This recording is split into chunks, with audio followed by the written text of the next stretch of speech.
ನಾನು ಅಶೋಕ್ ಪಾಟೀಲ್. ಈ ಆಧುನಿಕ ಜೀವನ ಶೈಲಿಯಲ್ಲಿ ಎಲ್ಲರಿಗೂ ಶ್ರೀಮದ್ ಭಾಗವತದ ಮಹಾಪುರಾಣವನ್ನು ಪಠಿಸಲು ಸಾಧ್ಯವಾಗುತ್ತಿಲ್ಲ.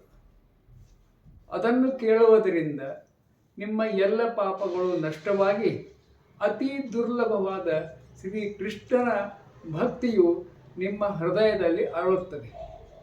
ಭಕ್ತಿಯಿಂದ ಮುಕ್ತಿ ಎಂಬ ನಮ್ಮ ಚಾನೆಲ್ನಲ್ಲಿ ನಾನು ದಿನಾಲೂ ಒಂದು ಭಾಗವತದ ಅಧ್ಯಾಯವನ್ನು ಪಾರಾಯಣ ಮಾಡುತ್ತೇನೆ.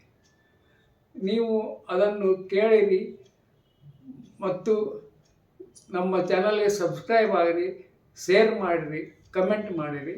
ಧನ್ಯವಾದ.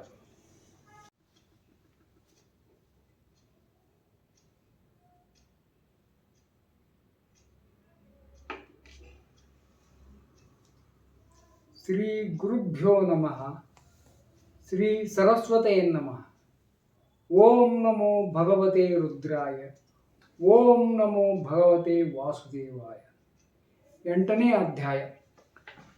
ಪರೀಕ್ಷಿತ ರಾಜನು ಮಾಡಿದ ವಿವಿಧ ಪ್ರಶ್ನೆಗಳು. ಪರೀಕ್ಷಿತ ರಾಜನು ಹೇಳಿದನು, ಬ್ರಾಹ್ಮಣೋತ್ತಮರೇ, ದೇವಋಷಿ ನಾರದರು ದೇವ ಸಾಕ್ಷಾತ್ಕಾರ ಸಂಪನ್ನರು. ಅವರ ದರ್ಶನ ದೇವರ ದರ್ಶನಕ್ಕೆ ಸಮವಾದವು. ಆ ಮಹಾತ್ಮರಿಗೆ ಬ್ರಹ್ಮದೇವರು ವತ್ಸ, ನಾರದ, ಗುಣಾತೀತನಾದ ಪರಮಾತ್ಮನ ಕಲ್ಯಾಣ ಗುಣಗಳನ್ನು ಲೋಕಕ್ಕೆ ವರ್ಣನೆ ಮಾಡು ಎಂದು ಪ್ರೇರಣೆ ಮಾಡಿದುದಾಗಿ ಹೇಳಿದೆ. ಅವರು ಯಾರಿಗೆ ಹಾಗೂ ಯಾವ ರೂಪದಲ್ಲಿ ಉಪದೇಶ ಮಾಡಿದರು ಎಂಬುದನ್ನು ತಿಳಿಸಿದೆ. ಅದ್ಭುತವಾದ ಶಕ್ತಿಗಳಿಗೆ ಆಶ್ರಯನಾಗಿರುವ ಭಗವಂತನ ಕಥೆಗಳು ಲೋಕಕ್ಕೆ ಪರಮ ಮಂಗಳವನ್ನು ಉಂಟು ಮಾಡುವು. ಆತನ ವಿಷಯವಾಗಿಯೂ ತಿಳಿಸಿರಿ. ಶುಕಮಹಾತ್ಮರೇ, ತಾವು ವೇದಜ್ಞರಲ್ಲಿಯೂ ಶ್ರೇಷ್ಠರಾದವರು. ಸಂಘರಹಿತವಾದ ನನ್ನ ಮನಸ್ಸು ಸರ್ವಾತ್ಮಕವಾದ ಶ್ರೀಕೃಷ್ಣನಲ್ಲಿ ತನ್ಮಯವಾಗಿಸಿ ಶರೀರವನ್ನು ಬಿಡಬೇಕೆಂದಿರುವ ನನಗೆ ಭಗವದ್ ವಿಷಯವನ್ನು ವರ್ಣಿಸಿರಿ.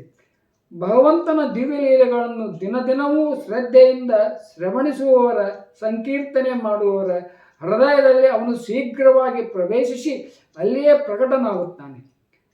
ಭಗವಾನ್ ಶ್ರೀಕೃಷ್ಣನ ಕಿವಿಗಳು ರಂಧ್ರಗಳ ಮೂಲಕ ಭಕ್ತರ ಭಾವಮಯ ಹೃದಯ ಕಮಲವನ್ನು ಪ್ರವೇಶಿಸಿ ಅಲ್ಲಿ ಬೆಳಗುತ್ತಾನೆ.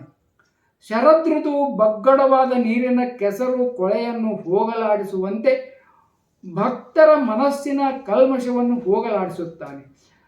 ದಾರಿಯಲ್ಲಿ ಒದಗಿದ ಎಲ್ಲ ಕಷ್ಟ ಕಾರ್ಪಣ್ಯಗಳನ್ನು ದಾಟಿ ಮನೆಗೆ ಹಿಂದಿರುಗುವವನು ಹೇಗೆ ತನ್ನ ಮನೆಯನ್ನು ಬಿಟ್ಟು ಹೋಗೋದಿಲ್ಲವೋ ಹಾಗೆ ಭಗವಂತನ ಪ್ರವೇಶದಿಂದ ಹೃದಯ ಶುದ್ಧಿಯನ್ನು ಪಡೆದ ಸುಕೃತಿಯು ಶ್ರೀ ಕೃಷ್ಣ ಪರಮಾತ್ಮನ ಚರಣ ಕಮಲಗಳನ್ನು ಕ್ಷಣಕಾಲವೂ ತೊರೆಯುವುದಿಲ್ಲ.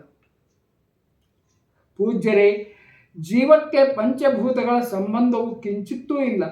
ಆದರೂ ಆತನ ಶರೀರವು ಪಂಚಭೂತಗಳಿಂದಲೇ ನಿರ್ಮಿತವಾಗುವುದು. ಇದು ಸ್ವಾಭಾವಿಕವಾಗಿಯೇ ಹೀಗೆ ಆಗುವುದು ಅಥವಾ ಯಾವುದಾದರೂ ಕಾರಣಕ್ಕೆ ವಶವಾಗಿ ಹೀಗೆ ಆಗುವುದು? ಈ ರಹಸ್ಯವು ತಮಗೆ ತಿಳಿದೇ ಇದೆ. ಭಗವಂತನ ನಾಭಿಯಿಂದ ಒಂದು ಕಮಲವು ಉಂಟಾಯಿತು ಮತ್ತು ಅದರಿಂದ ಲೋಕಗಳ ಸೃಷ್ಟಿಯಾಯಿತು ಎಂದು ತಾವು ಹೇಳಿದಿರಿ. ಈ ಜೀವಿಯು ತನ್ನ ಸೀಮಿತ ಅವಯವಗಳಿಂದ ಪರಿಚ್ಛಿನ್ನವಿರುವಂತೆ ಪರಮಾತ್ಮನನ್ನು ಕೂಡ ಸೀಮಿತ ಅವಯವಗಳಿಂದ ಪರಿಚ್ಛಿನ್ನದಂತೆ ನೀವು ವರ್ಣಿಸಿದಿರಿ. ಇದು ಹೇಗೆ ಹೊಂದುತ್ತದೆ?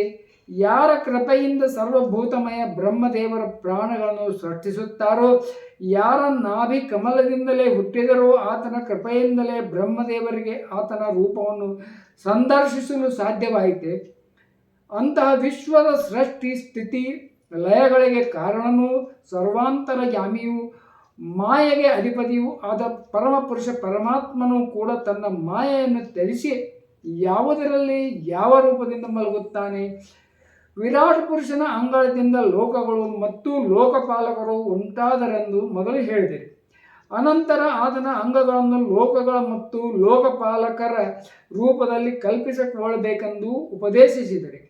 ಇವೆರಡೂ ಮಾತುಗಳ ತಾತ್ಪರ್ಯವೇನು? ಮಹಾಕಲ್ಪಗಳು ಮತ್ತು ಅವುಗಳೊಳಗಿನ ಅವಾಂತರ ಕಲ್ಪಗಳು ಎಷ್ಟು? ಭೂತ, ಭವಿಷ್ಯ, ವರ್ತಮಾನ ಕಾಲಗಳ ಅನುಮಾನ ಹೇಗೆ ಮಾಡಲಾಗುತ್ತದೆ? ಸ್ಥೂಲ ದೇಹಾಭಿಮಾನಿಗಳಾದ ಜೀವರ ಆಯುಷ್ಯನ ಅಳತೆ ಎಷ್ಟು? ಬ್ರಾಹ್ಮಣ ಶ್ರೇಷ್ಠರೇ, ಕಾಲದ ಸೂಕ್ಷ್ಮತೆಗಳಾದ ತ್ರುಟಿ ಮುಂತಾದವುಗಳನ್ನು, ಸ್ಥೂಲಗತಿಗಳಾದ ವರ್ಷವೇ ಮುಂತಾದವುಗಳನ್ನು ತಿಳಿಯುವುದು ಹೇಗೆ? ಬಗೆ ಬಗೆಯಾದ ಕರ್ಮಗಳಿಗೆ ತಕ್ಕಂತೆ ಜೀವಿಗಳಿಗೆ ಎಷ್ಟು ಗತಿಗಳು ಮತ್ತು ಎಂತಹ ಗತಿಗಳು ಆಗುತ್ತವೆ? ದೇವತೆಗಳು, ಮನುಷ್ಯರು ಮುಂತಾದ ಯೋನಿಗಳು ಸತ್ವ ರಜ ತಮೋ ಗುಣಗಳ ಫಲವಾಗಿಯೇ ದೊರೆಯುತ್ತವೆ. ಅವುಗಳನ್ನು ಬಯಸುವ ಜೀವಿಗಳು ಯಾವ ಯಾವ ಯೋನಿಯನ್ನು ಪಡೆಯಲಿಕ್ಕಾಗಿ ಯಾವ ಯಾವ ಪ್ರಕಾರದಿಂದ ಯಾವ ಯಾವ ಕರ್ಮಗಳನ್ನು ಸ್ವೀಕರಿಸುತ್ತಾರೆ? ಪೃಥ್ವಿ, ಪಾತಾಳ, ದಿಕ್ಕುಗಳು, ಆಕಾಶ, ಗ್ರಹ, ನಕ್ಷತ್ರ, ಪರ್ವತ, ನದಿ, ಸಮುದ್ರ, ದ್ವೀಪಗಳು ಮತ್ತು ಅವುಗಳಲ್ಲಿ ವಾಸಿಸುವ ಜೀವರ ಉತ್ಪತ್ತಿಯು ಹೇಗಾಗುತ್ತದೆ? ಬ್ರಹ್ಮಾಂಡದ ಪರಿಮಾಣವೇನು? ಅದರ ಒಳಗಿನ ಹೊರಗಿನ ಪರಿಮಾಣವೆಷ್ಟು? ಜೊತೆಗೆ ಮಹಾಪುರುಷರ ಚರಿತ್ರೆ, ವರ್ಣಾಶ್ರಮಗಳ ಭೇದಗಳು ಮತ್ತು ಅವುಗಳ ಧರ್ಮವನ್ನು ನಿರೂಪಣೆ ಮಾಡಿದೆ. ಯುಗಗಳ ಭೇದ, ಅವುಗಳ ಪರಿಮಾಣ, ಅವುಗಳ ಬೇರೆ ಬೇರೆ ಧರ್ಮಗಳು ಹಾಗೂ ಭಗವಂತನ ನಾನಾ ಅವತಾರಗಳ ಪರಮಾಶ್ಚರ್ಯಮಯ ಚರಿತ್ರೆಗಳನ್ನು ಹೇಳಿವೆ. ಮನುಷ್ಯರ ಸಾಧಾರಣ ಮತ್ತು ವಿಶೇಷ ಧರ್ಮಗಳು ಯಾವ ಯಾವುವು?